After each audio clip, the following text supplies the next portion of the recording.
Bonjour à tous, j'espère que vous allez bien. On se retrouve aujourd'hui pour le vlogmas numéro 6. On est toujours lundi, je viens de clôturer le vlogmas précédent. Enfin je l'ai clôturé aujourd'hui tout du moins.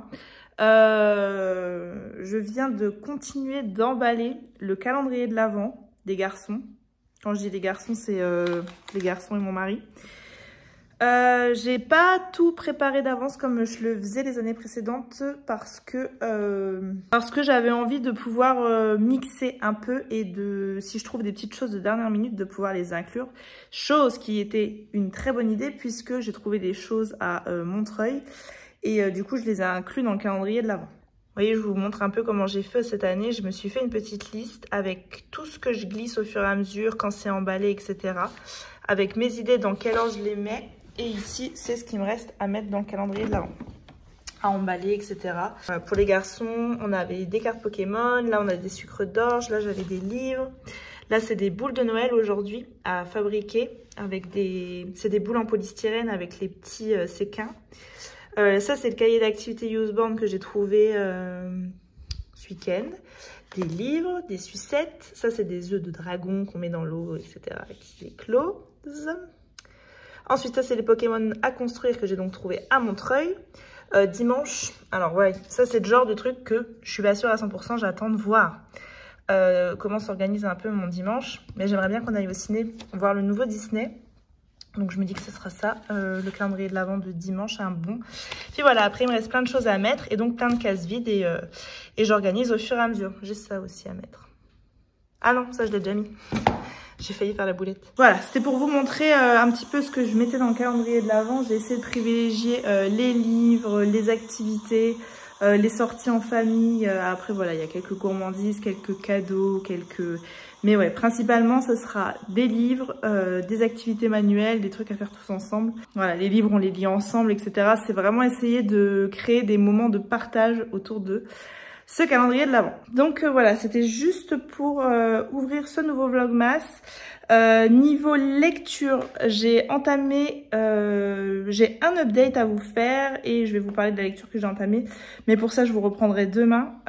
Et puis j'ai également fait des réceptions que je voudrais ouvrir avec vous. Mais pour ça, je vous reprends demain. Je vous reprends, on est mardi, je suis au bout du rouleau. Je suis malade, évidemment, il fallait que ça tombe aujourd'hui. Voilà, je voulais vous faire un update, je ne le ferai pas, j'espère que ça ira mieux demain et que je pourrai continuer mes vlogmas parce que j'ai pas envie de capituler au bout du vlogmas numéro 7, on est bien d'accord. Mais voilà, je l'avais pas vu arriver celle-là, la migraine, les frissons, je suis pas bien du tout. Je pense pas que j'ai encore de la fièvre, mais ça ne serait tardé, je pense, vu dans l'état que j'ai des courbatures partout, j'ai mal partout. J'ai travaillé là ce matin, évidemment, des dossiers pourris. Évidemment, aujourd'hui, j'ai un rendez-vous très très important à la banque. Évidemment, ce soir, j'organise ma soirée Téléthon avec la Zumba, avec mon association, avec ma meilleure amie. Évidemment, c'est ce soir. Donc, c'est dur. Moralement, j'aime pas. À chaque fois, ça vient me casser moralement parce qu'en fait, alors, il n'y a jamais de bon moment, je crois. Mais j'ai toujours l'impression que ça tombe vraiment pas au bon moment. Cette semaine est archi chargée. J'ai plein de choses à faire aujourd'hui. J'ai également le marché de Noël de mes enfants qui a lieu ce week-end. Le gala de patin d'Owen. Il peut pas louper son entraînement demain. Il va falloir que je l'emmène. Ah voilà, rien ne va. Je vais quand même ouvrir mes colis avec vous. J'ai l'impression d'avoir 70 ans, quoi. Horrible. Oh, on m'aurait mis un fumigène dans la tête, ce serait la même. Alors, d'abord, j'ai reçu un livre en auto-édition. Ça va être l'unboxing le plus éclaté de la Terre, je m'excuse d'avance. En auto-édition, j'en accepte assez peu, mais celui-ci, je me suis dit que j'allais l'accepter parce que j'en ai vu vraiment des bons retours. J'ai donc reçu Sous le pommier de Amélie Van Eck. J'espère ne pas écorcher ton prénom, ton nom de famille.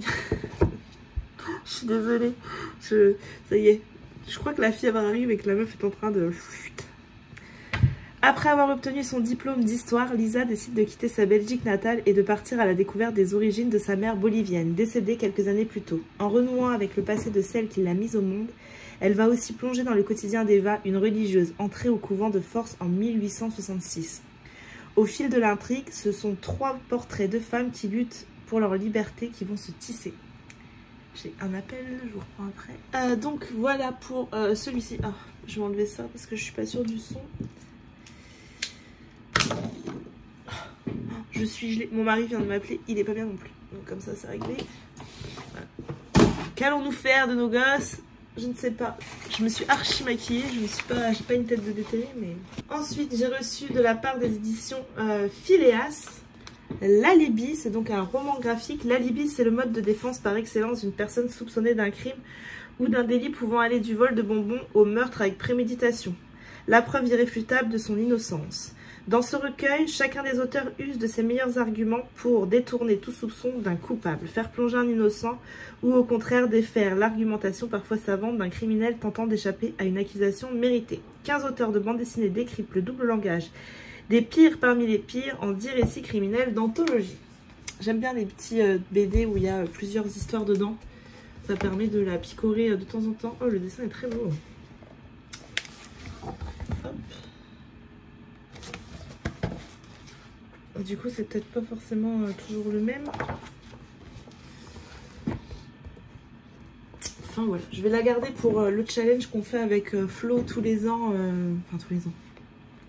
Qu'on a déjà fait plusieurs fois avec Flo. On lit des graphiques. Un graphique par jour pendant 7 jours.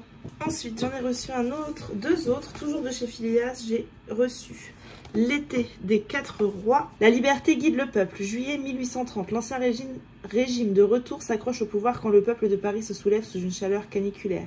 C'est lui qui impose le drapeau tricolore. Bourgeois et élus tergiversent. Entre la vieille garde incarnée par Talleyrand, les jeunes ambitions portées par Thiers, les hésitations du duc d'Orléans, les tentatives républicaines autour de Lafayette. Quelle solution trouver à 3 jours d'émeutes très sévèrement réprimées?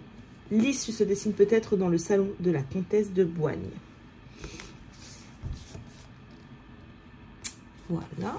Et pour finir, j'ai reçu Les Sirènes de Bagdad par Vinogh, d'après le roman de Yasmina Khadra, auteur que je n'ai toujours pas lu. Des djihadistes investissent la maison d'un jeune bédouin et malmènent le patriarche devant sa famille. L'humiliation du père va faire basculer la vie du fils, qui va alors se métamorphoser en un prétendant au suicide terroriste. La manipulation mentale par des leaders des organisations terroristes est décryptée pas à pas dans ce récit adapté du roman à succès de Yasmina Khadra, depuis l'instant où ils ont repéré un candidat potentiel affaibli par les circonstances de la vie, jusqu'au moment où ils se sentent prêts à franchir le pas.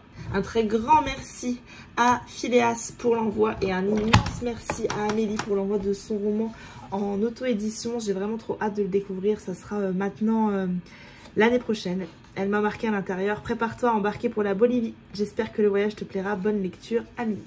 J'en entends tellement j'en ai tellement des bons échos de ce roman que vraiment je suis très tentée. J'accepte très peu de romans en auto-édition parce que je suis très souvent sollicitée. Et là, je peux pas, enfin c'est pas possible quoi. En tout cas, celui-ci m'a l'air trop chouette. J'ai également reçu un petit colis 100% sponsorisé par ma carte bancaire. Et j'ai reçu des fils, une toile et des tambours parce que je vais faire des points de croix pour les garçons, un ours pour Owen, un loup pour Nono. Je me suis fait un renard à moi, je vous montrerai dans le vlog suivant ou d'après encore ce que ça donne au niveau de ce point de croix que je trouve très très joli. Et voilà, maintenant je vais faire ceux des garçons. Chacun a choisi son animal et voilà. Voilà, sur ce, je vais clôturer ce vlog ici. Comme d'habitude, j'espère qu'il vous a plu. Je suis un peu navrée pour cette fin qui va un peu vite pour ce vlogmas qui doit être extrêmement court. J'en suis vraiment navrée, mais là voilà, je fais avec les moyens du bord. On verra bien demain, j'espère que ça va aller mieux. Je vous embrasse, à demain, j'espère, pour un nouveau vlogmas. Des bisous, bye.